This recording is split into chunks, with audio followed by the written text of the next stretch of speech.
Women orgasm की बहुत चर्चाएं होती है। Most of the time women complain also कि लड़कों का हो जाता है, विमेन ऑर्गेजम बहुत टाइम लेता है। सीरियसली इतना मुश्किल होता है? द थिंग इज कि हमें सही से ट्रेनिंग नहीं दी गई है, हमें सही से एजुकेशन नहीं दिया गया है बॉडी का, और हमें ये नहीं बताया गया है कि क्लिटरिस से सब कुछ आता है, नॉट फ्रॉम द वजाइना।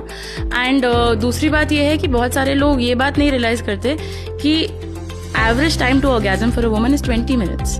अब ये नहीं है इसका मतलब कि 20 मिनट्स पेनिट्रेशन चाहिए, उनको टर्न ऑन होने से लेकर के ऑर्गेजम तक का जो समय है उसमें इतना टाइम लगता है। अब लोग इसको स्ट्रेस में ले लेते हैं कि मेरा स्टैमिना कम है, मैं इतनी देर पेनिट्रेशन नहीं कर पा रहा हूँ। That is not the point at all.